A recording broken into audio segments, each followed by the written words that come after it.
এই যে এরা বুকে হাত বাঁধে, এই যে ক্যামেরার এরা তো বেশি বেশি করবে, এদেরকেই বলি একটু শোনেন, রাগ করিয়েন না, আজে বাজে কমেন্ট করিয়েন না।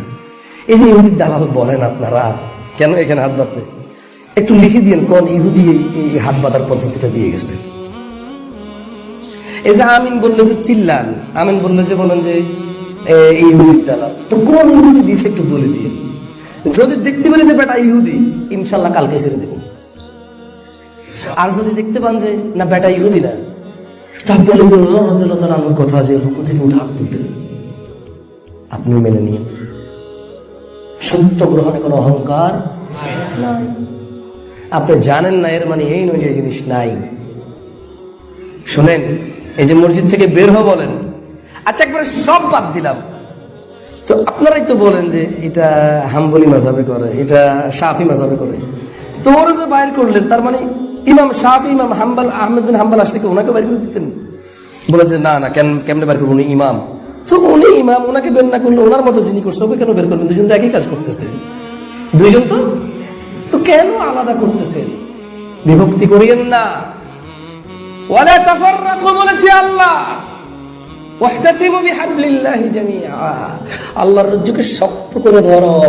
ওয়ালা তাফাররাকু, বিভক্ত হও না।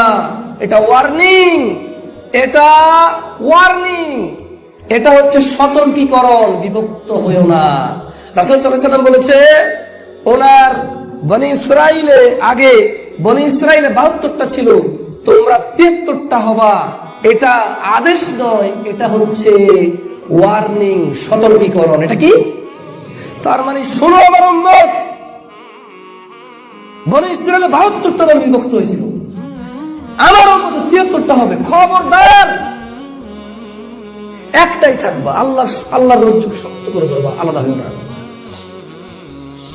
মক্কাতুল মুকাররমায়, মদিনাতুল মুনাওয়ারায় সবাই যদি সালাত আদায় করে, আপনার মসজিদে আদায় করলে অসুবিধা কোথায়? কেন এমন করেন? এখানে এসে সালাত আদায় করেন না, মাশাআল্লাহ, সমস্যা কোথায়? ইমাম সাহেব তো যা বলছে কোরআন এবং হাদিসের উপর ভিত্তি করে বলছে, আপনি বলেন না যে ও ইমাম, তুমি যে সালাতে সালাম ফেরানোর পরে সম্মিলিত মোনাজাত দিলে না, ঘটনা কি?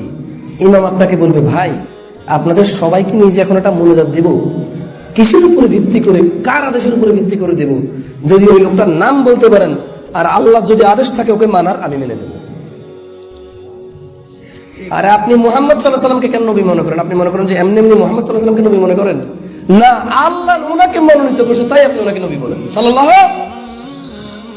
আল্লাহ ওনাকে রাহমাতুল লিল আলামিন বলছে, তাই আপনি রাহমাতুল লিল আলামিন বলেন। আল্লাহ ওনাকে সুপারিশ করার অনুমতি দিবেন, তাই উনি সুপারিশ করবেন, এটাই আপনি এটা বিশ্বাস করেন। আল্লাহ ওনাকে শেষ নবী হিসেবে মনোনীত করছে, তাই আর নবী আসবে না। তার মানে আপনি মুহাম্মদ সাল্লাল্লাহু আলাইহি ওয়াসাল্লামকে এমনি এমনি মানতেছেন না। কে বলার কারণে মানতেছেন? কে বলার কারণে মানতেছেন? তো এই জন্য বললাম, ইয়া নবী সালামু আলাইকা বলে একটা বিরাত আমিও পড়াই দেব, তবে বলবেন আদেশটা কার?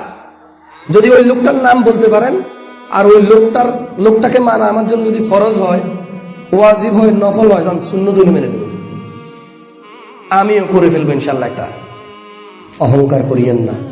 আর কিভাবে বুঝাবো, আর কিভাবে বুঝাবো বলো? আর জানি না, ওয়াল্লাহি জানি না, জ্ঞান এখানেই শেষ। অহংকার করিয়েন না। আল্লাহ আমাদের সবাইকে বুঝার তৌফিক দান করুন।